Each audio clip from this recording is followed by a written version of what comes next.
आप देख रहे हैं सिटी सेंटर शो। मुंबई से मैं हूं पूजा भारद्वाज। आप सभी दर्शकों को एनडीटीवी की ओर से ईद मुबारक। इतना बड़ा त्योहार हम सोशल डिस्टेंसिंग के साथ मना रहे हैं। 2 महीने का लॉकडाउन पूरा हो चुका है। बावजूद इसके देश में कोरोना से संक्रमित मरीजों का आंकड़ा 1,38,000 के पार जा चुका है। आखिरकार घरेलू विमान सेवाएं शुरू हो गई हैं देश में। पहले दिन कई मुसाफिर राहत की सांस लेते हुए नजर आए, लेकिन कई मुसाफिर ऐसे भी थे जो 82 विमानों के अचानक रद्द होने से बेहद परेशान दिखे। मेरे सहयोगी सौरभ शुक्ला दिल्ली से पुणे पहुंचे। दिल्ली में एयरपोर्ट से लेकर विमान के अंदर का हाल और पुणे पहुंचने तक का ये पूरा सफर कैसा रहा, उनकी रिपोर्ट में देखिए। हम इस वक्त दिल्ली अंतर्राष्ट्रीय हवाई अड्डे पर हैं। यहाँ से आज से फ्लाइट शुरू हो गई हैं और आप देखेंगे यहाँ पर ये स्काई एंड फ्लाई मशीन्स यहाँ लगाई गई हैं। यहाँ पर आप स्कैन करेंगे अपना जो आपका ई बोर्डिंग पास है, आपको बोर्डिंग पास मिल जाएगा यहाँ से। उसके बाद फिर आपको आगे वहाँ जाकर अपना आरोग्य सेतु ऐप चेक कराना है और आरोग्य सेतु ऐप चेक कराने के बाद वहाँ पर एक पूरा ग्लास शीट लगाया गया है। वहाँ पर जो सीआईएसएफ के कर्मचारी हैं वो आपको चेक करेंगे और बिना आपको छुए चेक किया जाएगा। हमारे पीछे आप देख रहे हैं कि ये बैगेज चेक इन काउंटर्स हैं।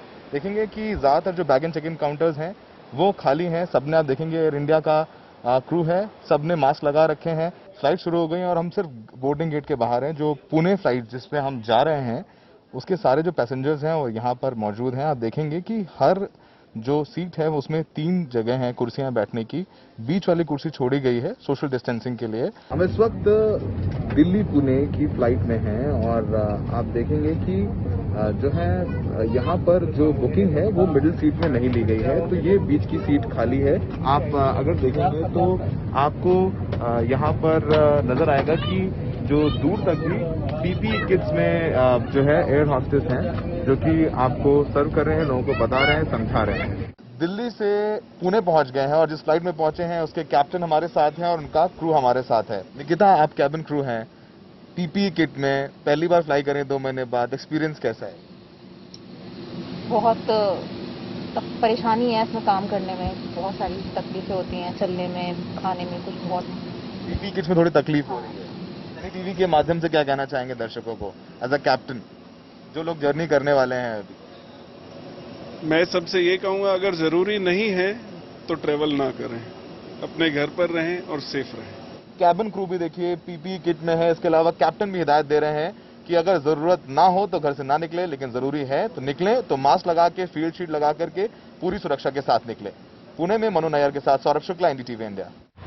घरेलू विमान शुरू होने के पहले दिन मुंबई एयरपोर्ट पर भी विशेष तैयारियां नजर आई, लेकिन यात्रियों ने किस तरह से परेशानियां झेली, सोहित मिश्रा की इस रिपोर्ट में देखिए। कोरोना संकट के बीच शुरू हुए विमानों के लिए मुंबई एयरपोर्ट पर विशेष तैयारियां की गई हैं।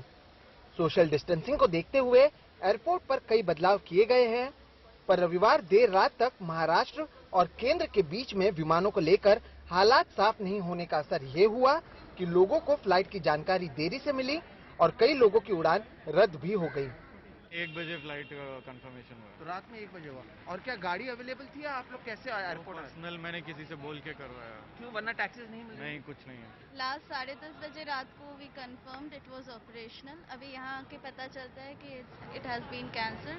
We are trying to get in touch with the call centre employees. अभी पता नहीं, कुछ पता नहीं है। विमानों के उड़ान का ऐलान जरूर कर दिया गया, पर एयरपोर्ट के बाहर गाड़ियों की व्यवस्था नहीं की गई। लिहाजा लोगों को गाड़ियों के लिए काफी समय इंतजार करना पड़ा और गाड़ी वाले भी मुंह मांगा रकम मांगने लगे। 1500 rupees for just 4 kilometre. 4 kilometre के लिए आपने 1500 रुपए दिए हैं। इस बीच कई लोग अपने परिवार वालों के पास आकर बेहद ही खुश नजर आए।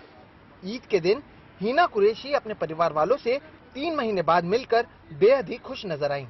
बहुत अच्छा लग रहा है। आज ईद भी है और आप ईद के दिन यहाँ पर आ गए हैं, कम से कम त्योहार के दिन। बहुत अच्छा। तो जैसे कि आपने देखा कि अब धीरे धीरे लोग निकल रहे हैं और ईद के दिन एक अच्छी बात यह हुई है कि ईद के दिन कम से कम त्योहार के दिन लोग साथ में परिवार आ रहा है। और जिस तरीके से लोग 3-3.5 महीने भी एक दूसरे से दूर रहे हैं, तो इसी तरह से अब क्योंकि फ्लाइट शुरू हुई है तो उम्मीद है कि लोग अपने अपने घरों पर पहुंचेंगे। हाथ में स्टैंप मारा जा रहा है, ये कहा जा रहा है कि केवल इमरजेंसी हो तब आप बाहर निकले, नहीं तो 14 दिन आप बाहर नहीं निकल सकते हैं। और अब धीरे धीरे मुंबई से फ्लाइट्स जा भी रही हैं और मुंबई में फ्लाइट्स आ भी रही हैं। मुंबई से कैमरा पर्सन प्रवीण जिरोहित के साथ सोहित मिश्रा, एनडीटीवी इंडिया।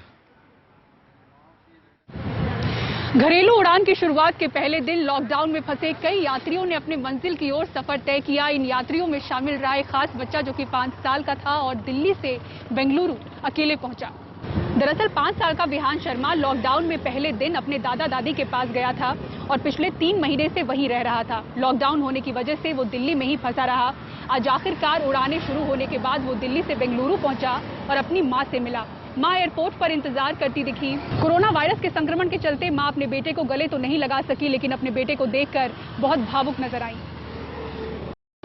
और दिल्ली में जैसे जैसे कोरोना के मामले बढ़ रहे हैं, मरीजों की समस्याएं भी बढ़ती हुई नजर आ रही है। सरकार हालांकि दावा कर रही है कि मरीजों के लिए सुविधाएं पर्याप्त है, लेकिन जिन पर बीत रही है उनका दर्द भी सुनना जरूरी है। देखिए रिपोर्ट।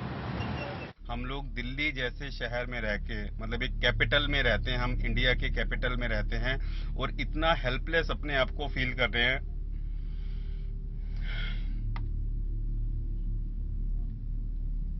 इतना हेल्पलेस फील कर रहे हैं, कहीं से कोई हेल्प नहीं मिल रही है। इन्होंने बोल दिया है आप बेड अरेंज कीजिए। वेंटिलेटर बेड्स कैसे अरेंज होते हैं? पहले तो आप ये बताइए, पहले तो पब्लिक को ये सिखाइए कि वेंटिलेटर बेड के लिए क्या करना पड़ता है उसे। 40 साल के धर्मेंद्र भारद्वाज लाचार और बेबस हैं। माताजी को सांस लेने में तकलीफ की समस्या के चलते 19 मई को पूर्वी दिल्ली के एक बड़े प्राइवेट अस्पताल में एडमिट कराया। 21 मई को कोरोना की पुष्टि हुई। 22 मई को अस्पताल ने धर्मेंद्र को बताया कि उनकी माताजी को वेंटिलेटर की जरूरत है, जो अस्पताल के पास नहीं है। वो वेंटिलेटर का इंतजाम खुद कर लें। ये लोग कह रहे हैं कि we are unable to find the bed और अब आप अरेंज कर लीजिए। अब आप ये बताइए कि ये पॉसिबल है कि मेरे जाने से कहीं पे बेड अरेंज होगा? कैसे पॉसिबल है ये? उसके बाद भी मैं कई सारे हॉस्पिटल में गया, बहुत सारी जगह कॉल्स करे। 1075 जो इनका सेंट्रलाइज नंबर है कोरोना का, उस पे कॉल किया, बट कोई भी रिस्पांस कहीं से नहीं है। सोशल मीडिया पर धर्मेंद्र की बेबसी का वीडियो वायरल हुआ, तब जाकर अस्पताल ने 48 घंटे बाद मजबूरन वेंटिलेटर दिया। कहा कि अब आपकी मदर का ट्रीटमेंट यहीं करेंगे और जो भी बेस्ट टीम है हमारी वो उन्हें देखेगी। सवाल है कि अस्पताल किसी एडमिट मरीज को वेंटिलेटर का इंतजाम करने के लिए कैसे कह सकता है। दिल्ली सरकार ने अस्पताल की इस हरकत के लिए नोटिस जारी करके पूछा है कि क्यों ना उनका लाइसेंस रद्द किया जाए। 2 दिन पहले मुझे पता चला कि एक प्राइवेट हॉस्पिटल ने, एक मरीज गया प्राइवेट हॉस्पिटल में और उस मरीज को सांस की तकलीफ हो रही थी। 2 दिन बाद उसका अस्पताल ने टेस्ट कराया, उसके 1-2 दिन बाद रिजल्ट आया और रिजल्ट पॉजिटिव आया। और पॉजिटिव रिजल्ट आने के बाद अस्पताल ने कहा कि आप तो कोविड पेशेंट है, हम आपका इलाज नहीं करेंगे, अब आप अपना बेड ढूंढ लीजिए। पेशेंट अपना बेड कैसे ढूंढेगा? पेशेंट कहां जाएगा? हमने उस अस्पताल को शो कॉज नोटिस जारी किया है, प्राइवेट अस्पताल को, कि आपका लाइसेंस रद्द क्यों ना किया जाए। वैसे सवाल ये भी है कि क्या दिल्ली में कोरोना के बेड और वेंटिलेटर की किल्लत है? दिल्ली में सरकारी अस्पतालों में कोरोना बेड की संख्या 3829 है, जिसमें सिर्फ 1478 बेड भरे हुए हैं। प्राइवेट अस्पतालों में 677 बेड हैं, जिसमें 509 बेड पर मरीज हैं।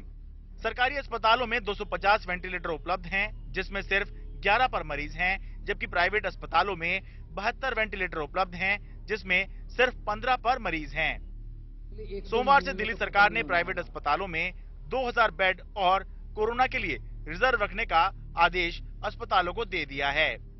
दिल्ली सरकार के मुताबिक दिल्ली में सरकारी और प्राइवेट दोनों ही अस्पतालों में ना तो बेड की कमी है और ना ही वेंटिलेटर की। यहाँ तक कि इस स्टोरी में जिस अस्पताल का जिक्र हो रहा है वहां पर भी दिल्ली सरकार के मुताबिक वेंटिलेटर की कमी नहीं है। लेकिन अगर फिर भी मरीजों को वेंटिलेटर उपलब्ध नहीं हो पा रहे हैं तो यही कहना होगा कि जिम्मेदारी तय होनी चाहिए, कार्रवाई होनी चाहिए।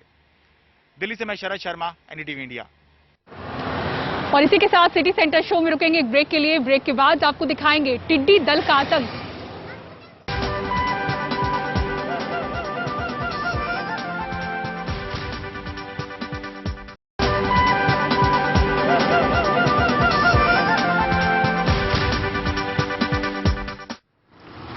और अब आइए बात करते हैं बंगाल की। अम्फन तूफान के 5 दिन बाद कोलकाता में लोग बिजली और पानी की मांग को लेकर सड़कों पर हैं। वहीं सुंदरबन में लोगों के पास रहने के लिए घर नहीं बचे हैं। जिनके सर पर छत नहीं है, उनके पास अब तक मदद नहीं पहुंच पाई है। मोनिदीपा बैनर्जी की ये रिपोर्ट देखिए।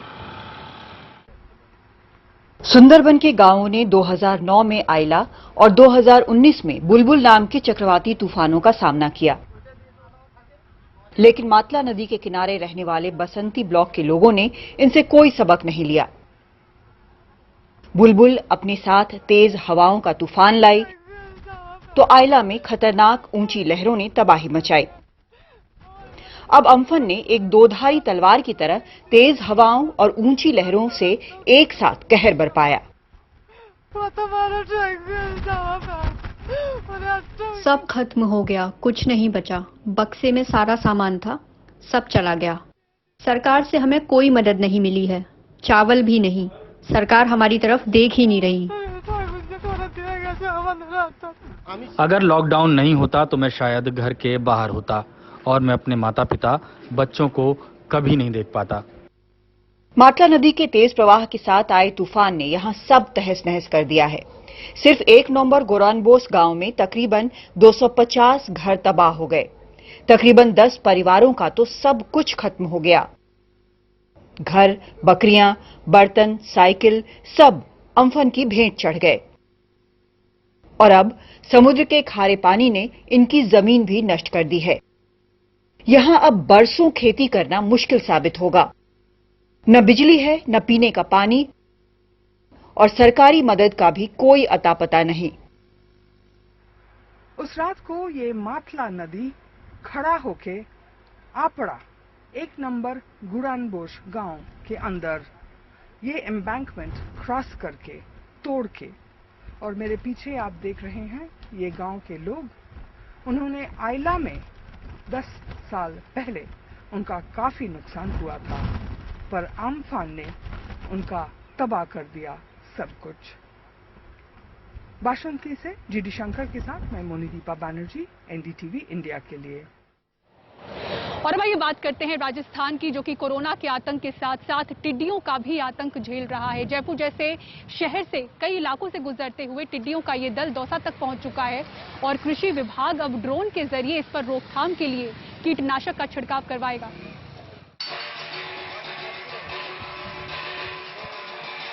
टिड्डियों का ये दल अब जयपुर के कुछ रिहायशी इलाकों में भी पहुंच गया है। कृषि विभाग के अनुसार ये अब राजस्थान के पूर्वी जिले दौसा का रुख कर रहा है। राजस्थान टिड्डी के हमले का मुकाबला पिछले साल अगस्त से कर रहा है। टिड्डी दल से राजस्थान में सबसे ज्यादा प्रभावित रहे हैं जालौर, बाड़मेर, जैसलमेर, गंगानगर और जोधपुर जिले। ये पश्चिमी राजस्थान के वो जिले हैं जो पाकिस्तान की सीमा के करीब हैं।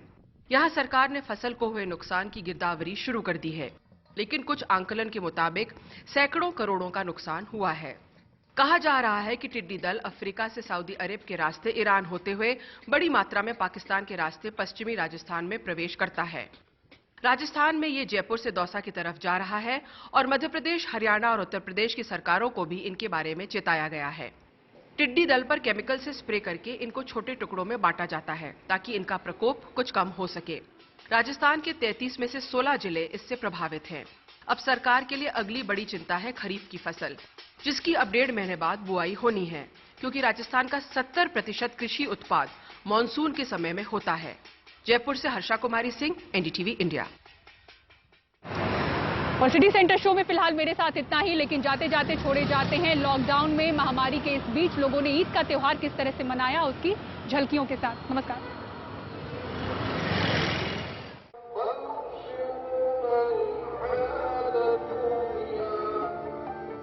इतिहास में, तारीख में ये पहला मौका है कि इज्तिमाई तौर से नमाज अदा नहीं की गई है।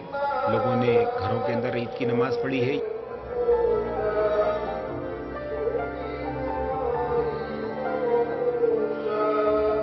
कोरोना के कहर से मंदिर, मस्जिद, गुरुद्वारा, चर्च सब बंद है। मस्जिदें बंद है मगर नेकी के रास्ते खुले हैं।